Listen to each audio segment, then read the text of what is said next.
Buenas tardes.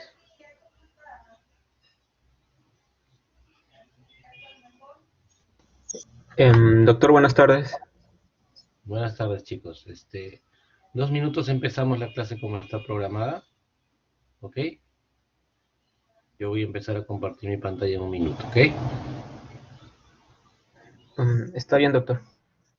Listo.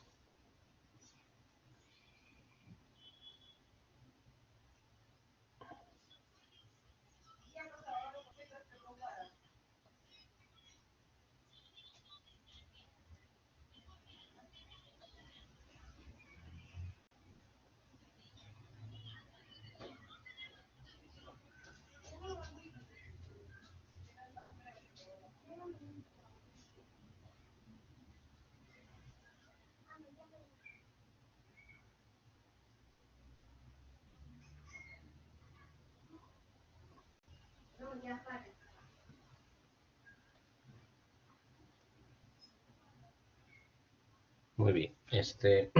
Entonces vamos a empezar. ¿Están viendo mi pantalla? ¿Sí?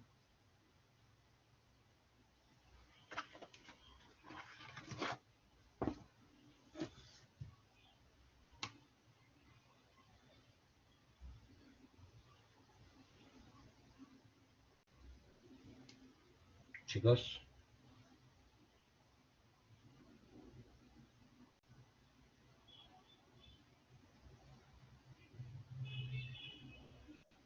Sí, doctor, mis compañeros están ingresando a la sesión. Ya, sí, pero vamos a dar un minutito más, pero quería ver la confirmación de que están viendo la pantalla. Ok. Un minuto empezamos, ¿ya?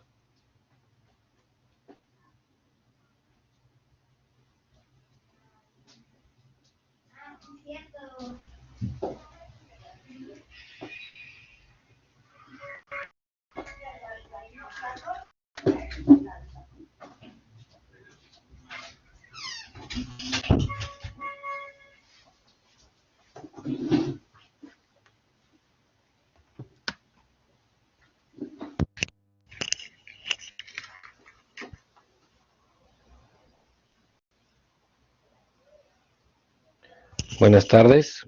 Vamos a dar inicio a la clase. La clase que vamos a tratar ahora es lo que es patología de orofaringe. Por favor, nuevamente, si están escuchando, alguien que me conteste si está todo bien, sino para ver cómo mejoramos. Sí, doctor, lo estamos escuchando. La pantalla también la ven, perfecto. ¿Ok? ¿Listo? La pantalla no lo vemos, doctor. ¿No la ven? A ver, No, no, doctor. déjenme un segundito.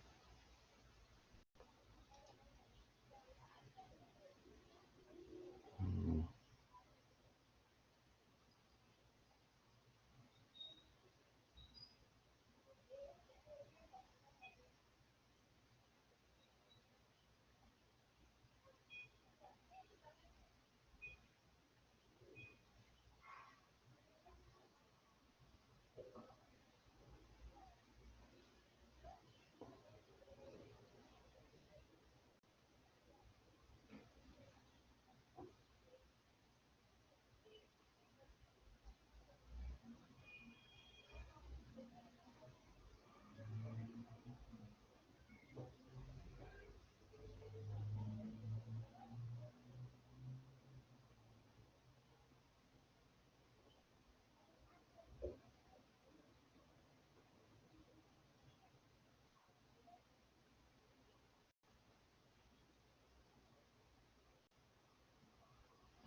¿Ahí ven mi pantalla? ¿Sí?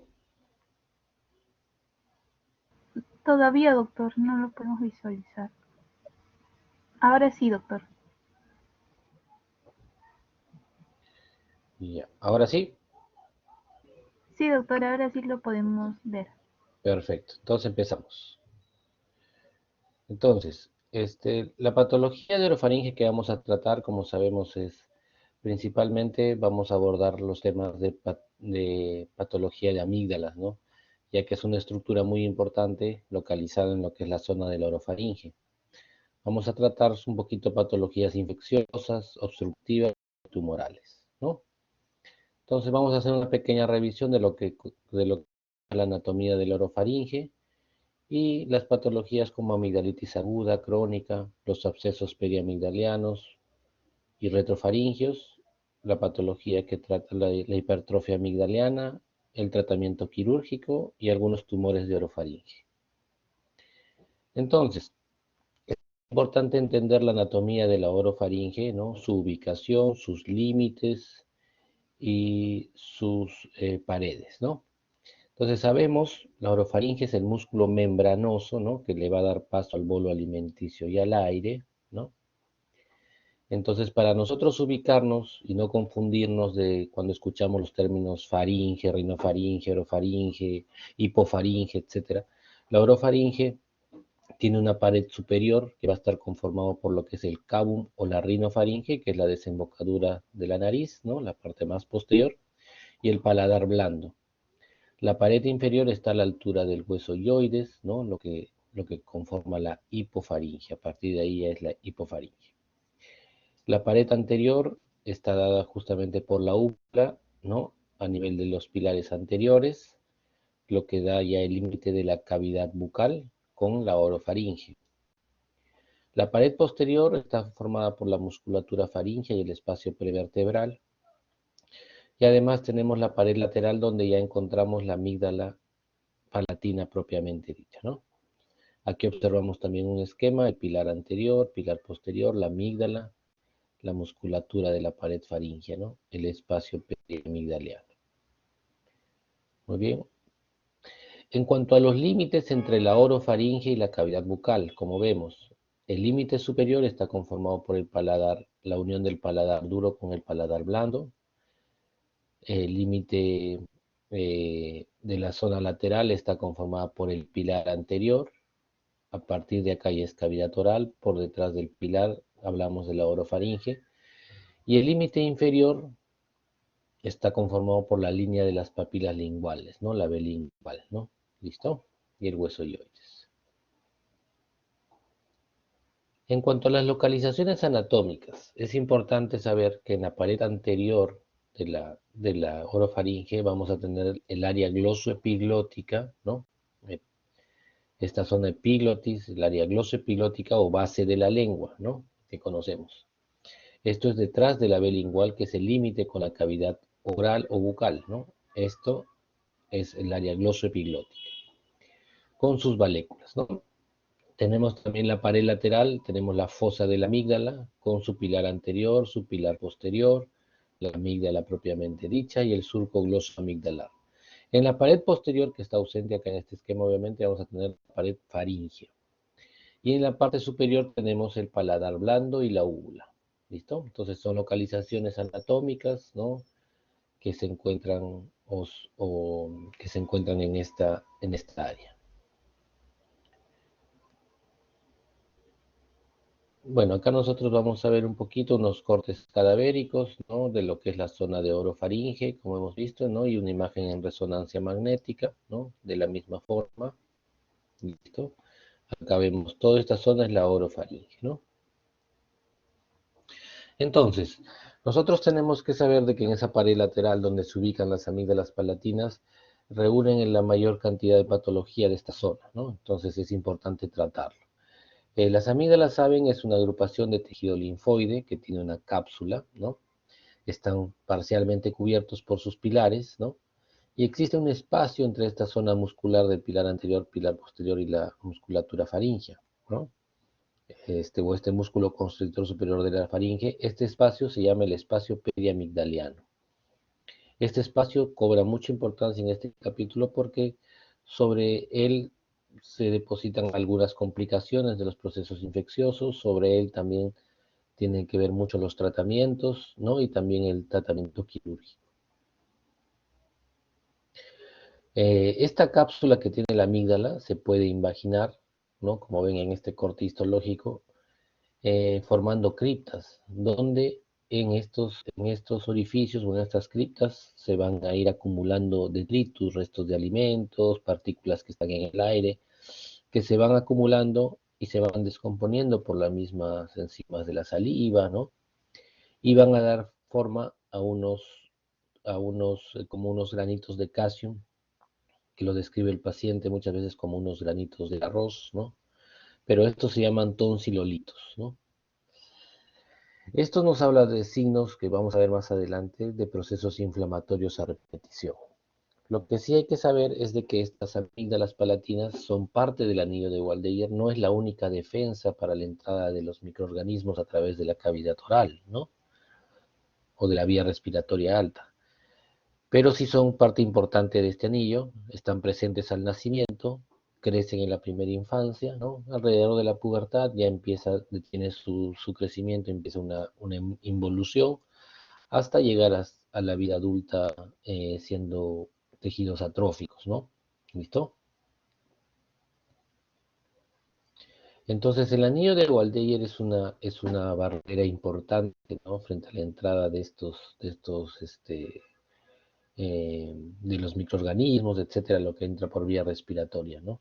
Entonces, el anillo de Waldeyer está conformado por las amígdalas palatinas, que es lo que estamos conversando, las amígdalas tubáricas, que es tejido también de defensa, que se encuentra en la zona de la rinofaringe, eh, la amígdala faringea, que es lo que conocemos como adenoides, y las amígdalas linguales, ¿no? ¿Listo? Entonces tenemos que tener en cuenta que en ausencia de las amígdalas palatinas, el anillo de Waldeyer todavía es funcional, ¿no? ¿Listo? Bueno, acá hay una pequeña reseña de quien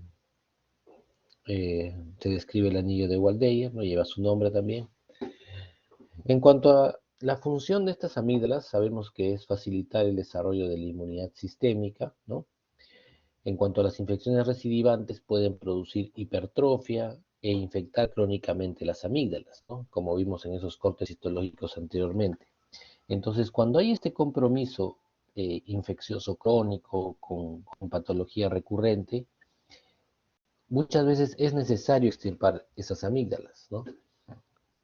Y ya conociendo la presencia de este anillo de Waldeyer, sabemos de que no va a alterar la capacidad inmune del paciente. Entonces, un paciente con un diagnóstico correcto, con indicaciones y criterios correctos de exéresis de amígdala, va a tener un beneficio importante.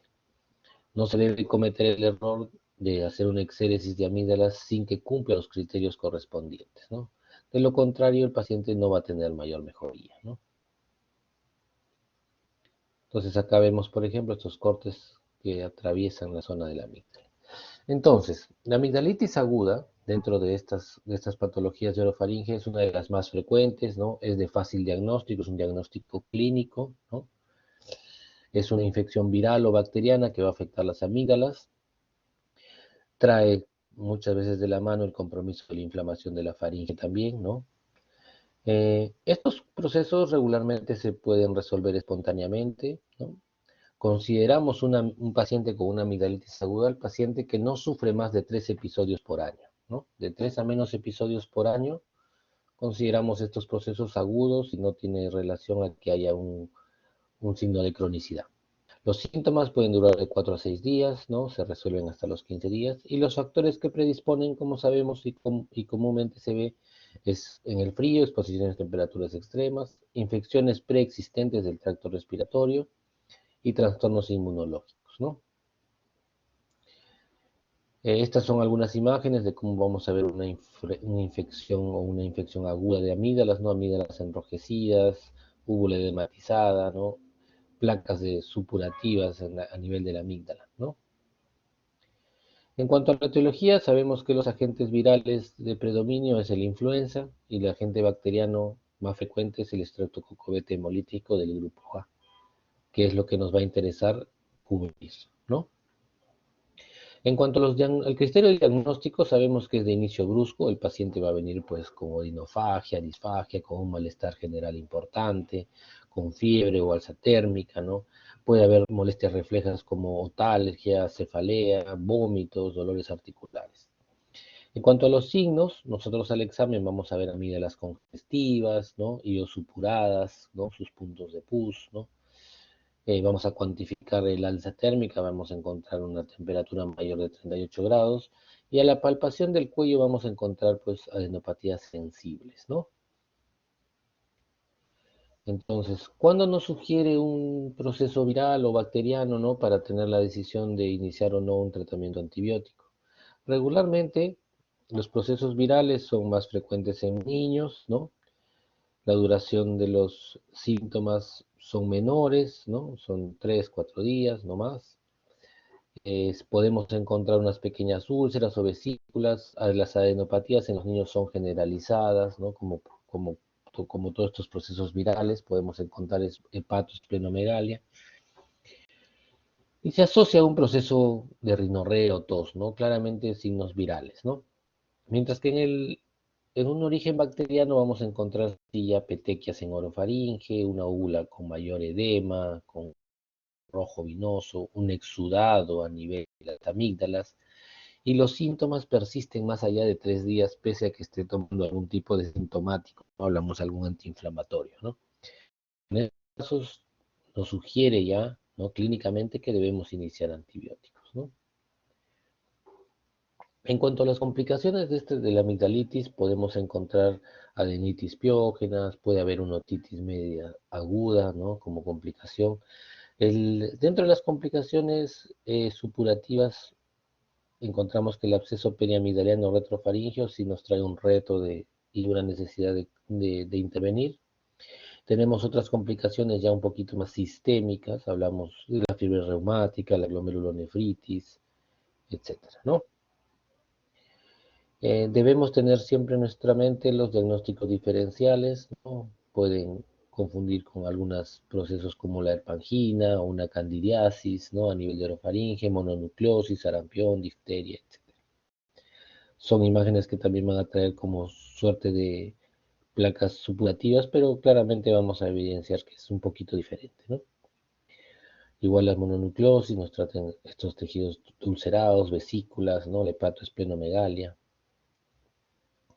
En cuanto al manejo de esta amigdalitis aguda, sabemos de que no requerimos mayores exámenes auxiliares. Si en el caso decidiéramos hacerlo, pues un hemograma, un gran, un hisopado nos puede ayudar, ¿no?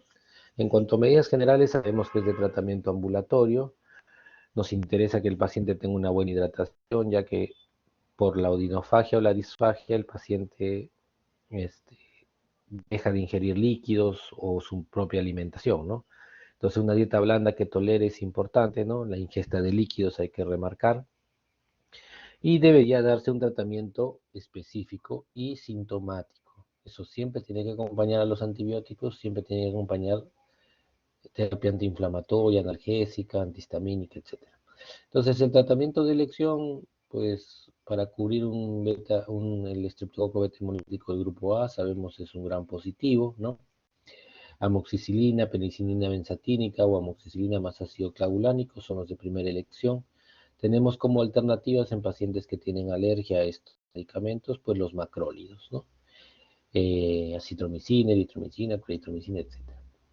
En cuanto a los sintomáticos, como ya les dije, hay que dar pues analgésicos, antipiréticos, pueden ayudarle colutorios de forma local, pueden ayudar, ¿no? Eso no es ningún inconveniente.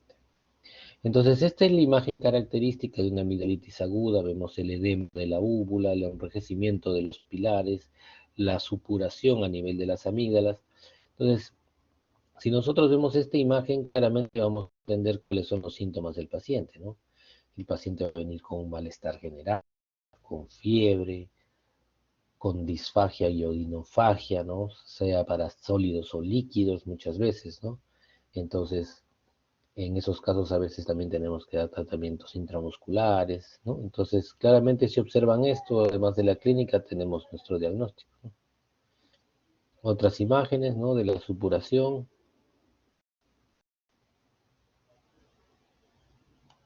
¿no? Muy bien. Entonces, dentro de estas amigdalitis aguda, existen algunas formas especiales, ¿no? Tenemos, por ejemplo, la amígdala de Paul Vincent o úlcera membranosa, ¿no?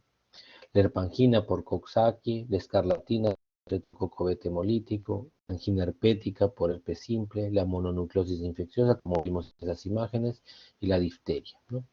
Entonces, obviamente la sintomatología es muy similar, ¿no? A diferencia ya de lo que es la amigdalitis aguda, que es un proceso infeccioso, que se de forma brusca, pero que también va a resolver de alguna forma rápido y que no es un cuadro que se repita comúnmente, tenemos la amigdalitis crónica, que es una infección también bacteriana, aguda o subclínica, pero recidivante, ¿no? Eh, ¿Cuál es el criterio de nosotros diferenciar esto? Pues que el paciente refiera más de 4 a 5 episodios por año en 2 años consecutivos. Ahora, estos cuadros hay que entender son cuadros importantes, ¿no? Son cuadros que al paciente lo obligan a visitar al médico o le obligan a ausentarse de los estudios o el trabajo, etcétera, ¿no? Entonces, en cuanto a los agentes etiológicos, tenemos que el estreptococo beta hemolítico sigue siendo el agente bacteriano más frecuente, ¿no? Pero también hay staph, neisseриas y hongos, ¿no? Como proceso crónico se agregan algunos gérmenes atípicos, ¿no? En cuanto a los factores que lo predisponen, acá además del frío, vamos a encontrar que hay factores condicionantes como mala respiración nasal, pacientes que respiran por boca, infecciones rinosinusales crónicas y también enfermedades de reflujo gastroesofágico se asocian a estos procesos. En cuanto a los síntomas y signos, va a haber el paciente, hay que recordar que va a venir probablemente en el momento de la reagudización, ¿no? En ese momento el paciente va a sentir dolor amigdaliano, faringio, con irradiación cervical, puede haber fiebre.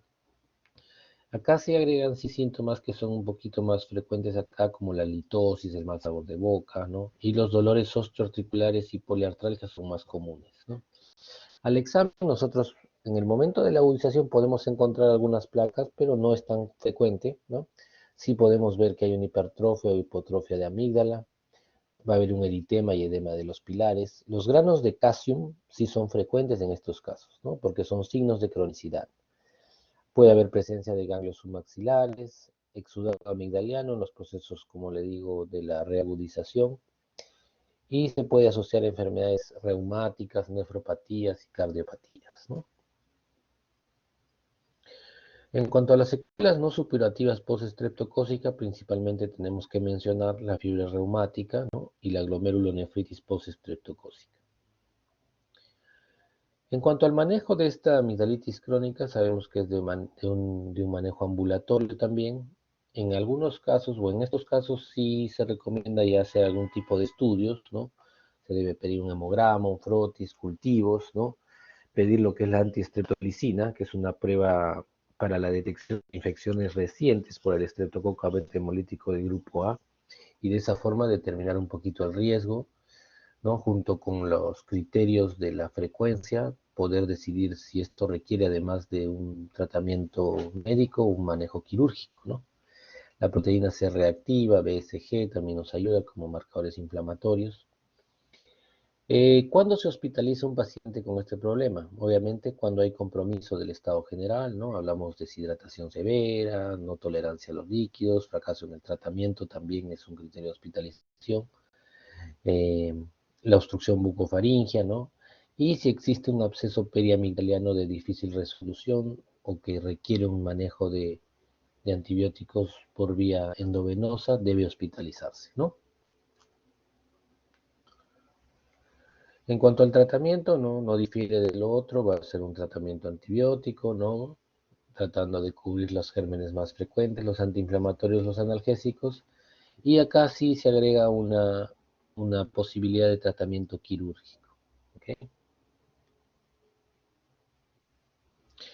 El tratamiento antibiótico, como sabemos, va a cortarnos un poquito el periodo sintomático de la enfermedad y lo principal en estos casos es evitar las complicaciones.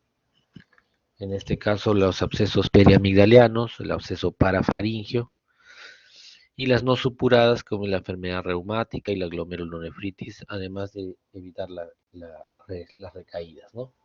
Existen esquemas de prevención en estos pacientes que sufren esto a repetición, que son penicilina benzatínica, 1.200.000 unidades una vez al mes, y en los pacientes o la población pediátrica la mitad, ¿no? Esto se aplica, pues, dependiendo del criterio, obviamente, del médico en cuanto al paciente, ¿no? Aquí, por ejemplo, vemos un signo de cronicidad, vemos una cripta vacía en esta amígdala, ¿no? Y un tonsilolito, ¿no? Marcado ahí, ¿no? Que a veces lo engaña al paciente pensando que tiene algo de pus o que tiene una infección activa y más que todo es el proceso inflamatorio. Dentro de estas complicaciones de estos procesos infecciosos tenemos el absceso periamigdaliano. Cabe mencionarlo porque es una complicación relativamente frecuente y severa. Es una infección aguda que se localiza entre la amígdala, como vimos, y el músculo constrictor de la faringe, en el espacio periamigdaliano, ¿no? Es muy frecuente en jóvenes, ¿no? Los gérmenes, sabemos que el estreptococo beta hemolítico siempre es el más frecuente acá, pero como en todo absceso, los anaerobios también pueden estar presentes, ¿no? ¿Cuál es la importancia de conversar de esto? Obviamente que es una complicación que por la cercanía a nivel del cuello, ¿no? De las estructuras que son en un espacio pequeño, están todas juntas. El hecho de que un absceso se comporte mal puede atacar sobre la zona de los paquetes vasculonerviosos, ¿no? Y hacer embolias sépticas, ¿no? Entonces eso es muy, muy importante, ¿no? Ay, perdón. Entonces, tenemos que saber que debemos de manejarlo, de alguna forma tratar de drenar si el caso no se resuelve con el tratamiento médico, ¿no? Entonces el paciente va a estar febril, va a estar tóxico, con una voz nasal, va a haber un dolor intenso, la deglución, cialorrea, es un dolor un poco más marcado que un cuadro normal, ¿no? El paciente va a venir con la cabeza inclinada al lado del absceso, puede haber trismus, si hay un compromiso profundo del absceso. Y en cuanto al examen, vamos a ver que encontramos una tumoración indurada por encima de la amígdala, con flogosis y dolorosa la palpación. Además, se desplaza la amígdala a la zona del medio y el paladar blando vamos a encontrarlo pues eritematoso, edematoso, etcétera, ¿no? Entonces el tratamiento, como entendemos, el paciente difícilmente puede deglutir o ingerir, tolerar líquidos, hay que hidratarlo, ¿no? Hay que darle analgésicos, antipiréticos, cubrir con antibióticos. Acá los esquemas de clinamicacina nos ayudan bastante porque cubren gram positivos, gram negativos y anaerobios, ¿no? Si observamos que el absceso no hay signos de que pueda drenar espontáneamente y no responde bien al tratamiento, hay que incidir y drenar, ¿no? Mantener el tratamiento antibiótico posterior, ¿no? Y acá hay una cosa muy importante que si nosotros tenemos un paciente que ha recidivado un absceso periamigdaliano, nosotros una vez que resolvamos eso tenemos que programarlo 6 semanas después para hacer una exéresis de las amígdalas, ¿no? ¿Listo? Las complicaciones son algunos abscesos parafaringios que vamos a ver, ¿no? Acá observamos cómo se edematiza toda esta zona, se desplaza la úvula. Entonces, esta es la zona del absceso, ¿no? Nosotros tenemos que, para hacer ese drenaje, incidir sobre el espacio, ¿no? La amígdala por debajo, ¿no? La zona del absceso, ¿no? Entonces es una pequeña incisión, ¿no? O sea, con bisturí se amplía y se aspira, ¿no? También con jeringas de calibre importante se pueden drenar, ¿no? En cuanto al absceso retrofaringio, ya esta es una infección localizada entre los músculos faringios por delante y los músculos prevertebrales por detrás. Esto es un poquito más raro, ¿no? Son más complicados de manejar. El paciente va a estar igual con malestar general importante, ¿no? Disfagia, va a haber una tumoración roja en la pared lateral de la faringe. Lo que nos complica o lo que debemos evitar es de que esto propague a mediastino, diseque la zona de mediastino y haya una disnea, ¿no? Mayor, ¿no? Y muerte, ¿no? Entonces el tratamiento trata del drenaje quirúrgico, esto debe hacerse en sala de operaciones, obviamente el manejo de antibióticos y antiinflamatorios. Acá nosotros tenemos que asegurar de dejar un drenaje con una guía, porque obviamente por el acceso a este absceso, ¿no? Para que se entienda claro, es más difícil, no se puede entrar al paciente a sala de operaciones si es que esto se llena, ¿no? Entonces hay que dejar un dren por unos 3 a 4 días, ¿no? Para asegurarnos de que no se va a volver a llenar, ¿no? ¿Listo? Entonces, lo que hemos conversado hasta ahí es parte un poquito de lo que es la patología infecciosa, ¿no? En la amígdala. Pero tenemos un grupo importante de patología que ya se relaciona a la obstructiva, ¿no? Lo que se relaciona con el apnea obstructiva del sueño, ¿no? En este caso hablamos de la hipertrofia amigdaliana. El cuadro clínico, como sabemos, se va a caracterizar por el apnea obstructiva del sueño, ronquidos, ¿no? El paciente va a venir o el familiar se queja bastante de lo que es los ronquidos, que no necesariamente es solamente eso, ¿no? Pero es una de las causas importantes, ¿no? La dificultad para deglutir y a veces hay alteraciones en la resonancia de la voz. En relación con la hipertrofia adenoidea en los niños es una cosa que va muy, muy de la mano, ¿no? Es casi seguro de que un pequeño que tiene una hipertrofia amigdaliana tenga un grado de hipertrofia adenoidea también. Existen estos grados de hipertrofia, que es el 1, 2, 3, 4, 5, entendiendo que los grados 3 y 4 son los severos o los que puedan requerir tratamiento quirúrgico, ¿no? Hablamos que comprometen del 50 a más del 75%. A ver, nosotros vamos a entender un poquito esto con una foto. Acá hay una hipertrofia amigdaliana, ¿no? Hipertrofia de amígdalas linguales. Pero observamos esta imagen, nosotros tenemos que considerar la línea media, la úvula. ¿Listo? Entonces, esta línea media es el 100%. Si nosotros tenemos una amígdala acá que, por ejemplo, se chocan en la línea media, estas son amígdalas grado 4. Esto es quirúrgico. Claramente esto va a traer obstrucción, apneas obstructivas del sueño con certeza, porque hay que entender de que la amígdala, la lengua, cae al dormir, al echarnos. Sobre esto, imagínense, si no abre la boca, es imposible que pase aire, ¿no?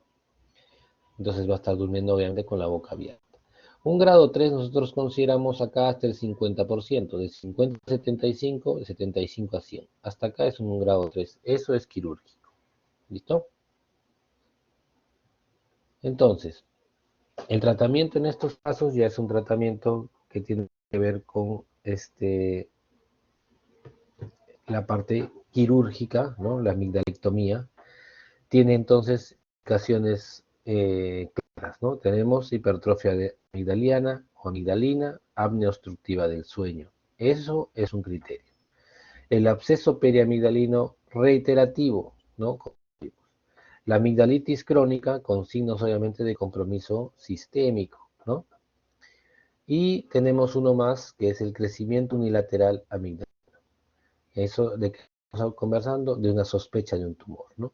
Regularmente en los adultos mayores tenemos amígdalas hipotróficas o atróficas, ¿no? Entonces imaginémonos que encontramos, ¿no? Un crecimiento asimétrico, unilateral, ¿no?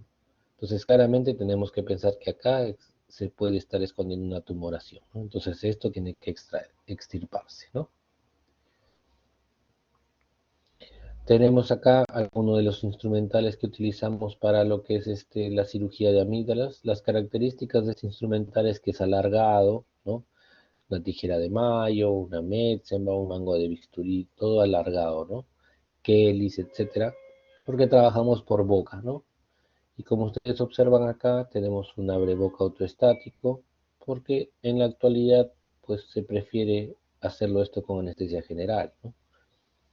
Antes, bueno, ahora también no es que no se pueda hacerlo, pero realmente no es muy confortable ni para el paciente ni para el cirujano. Pero antes se hacía con anestesia local, por lo menos en nuestro hospital, ahora ya no lo realizamos así. Pero estos eran abrebocas donde el ayudante tenía que abrir o el mismo paciente a veces tenía que jalar, ¿no? Un poco primitivo. Bueno, el objetivo de esta cirugía es desprender la amígdala de su lecho, ¿no? Entonces hay que ingresar justamente al espacio periamigdaliano, ¿no? Desprender los polos superior, medio, inferior. Y como ustedes observan acá, ven la úvula, el pilar anterior, pilar posterior y el lecho de la amígdala ya sin la amígdala, ¿no? Entonces es importante ingresar el plano al espacio periamigdalino, ¿no? Igual acá observamos cómo queda el lecho de la amígdala. Acá tenemos la amígdala en su pilar superior, medio, inferior y los tonsilolitos incrustados en las criptas, ¿no? Claramente una amigdalitis crónica, ¿no? Algunas piezas quirúrgicas. Importante el manejo del dolor en el posoperatorio, ¿no? Y ya en la práctica frecuente de esta cirugía bajo anestesia general, estos restos amigdalianos cada vez se ven menos, ¿no? Muchas veces los restos son producto justamente de una cirugía que no permite ver bien el campo quirúrgico para extraer por completo la amígdala, ¿no? Entonces, estos restos muchas veces ocasionan también dolor, inflamación, etcétera, ¿no? Entonces, eh, ahí la importancia de trabajar con confort, ¿no? Para el paciente y para el cirujano.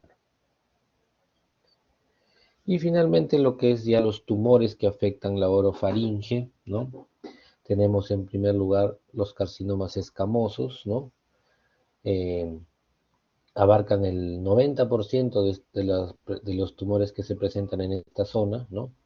Estos carcinomas escamosos, epidermoides de amígdala y de base de lengua, ¿no? Son los más frecuentes de este tipo. Otras tumoraciones malignas están los linfomas en segundo lugar. Y ya más raro lo que son los plasmocitomas, melanomas, sarcomas, etcétera. Como sabemos, estos carcinomas escamosos son más frecuentes entre los 50 a 70 años de edad, en pacientes varones, sobre todo relacionados a los hábitos de tabaco y alcohol, ¿no? En cuanto al carcinoma escamoso de la amígdala, su presentación es silente, puede haber una leve molestia a la deglución. Los pacientes muchas veces acuden por molestia a nivel de los ganglios, ¿no? Presentan adenopatías laterocervicales. Si se ulcera puede presentar otalgia irradiada, trismus, ¿no? Existe una clasificación macroscópica anatomopatológica que los refiere a estas lesiones como exofíticas, ulceradas y vegetantes, ¿no? Acá, por ejemplo, tenemos estas tumoraciones, cambia completamente la característica de la amígdala, se ven como vegetantes en esta zona. Entonces, el diagnóstico primordial es en base a una biopsia, ¿no? Tiene que hacerse también una tomografía este, de cuello, de tórax, ¿no? Muchas veces de abdomen, a veces cuando requerimos hacer una estadificación de la tumoración, ¿no? Ya en procesos un poquito más avanzados. Pero nos interesa ver la infiltración, ¿no? Los tipos, cómo está invadiendo esa tumoración.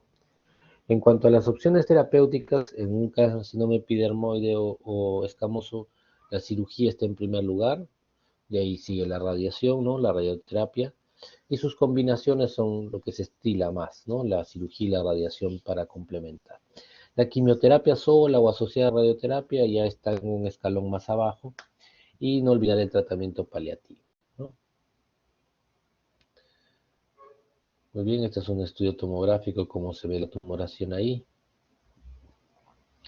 Y en cuanto al segundo en frecuencia, que son los linfomas, ¿no? Esto ha ido en aumento conforme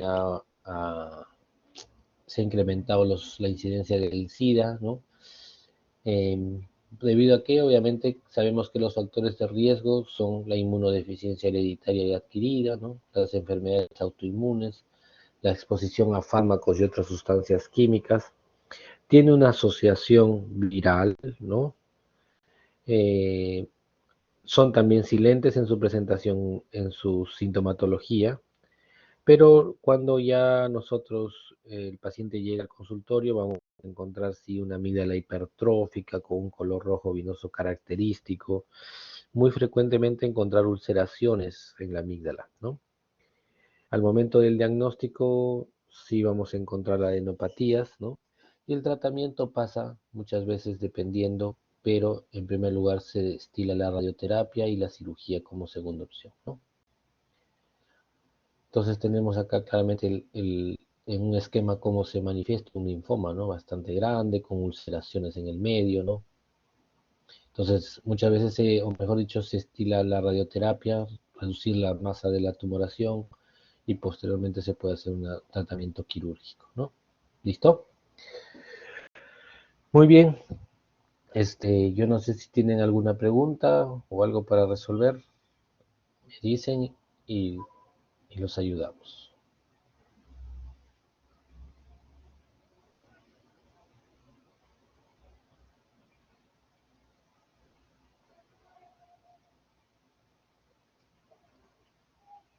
¿Todo claro?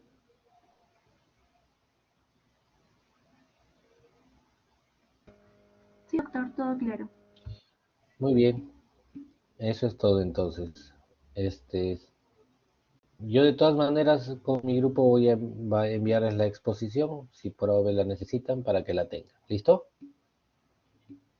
Muy bien, que tengan buena tarde. Chao chicos.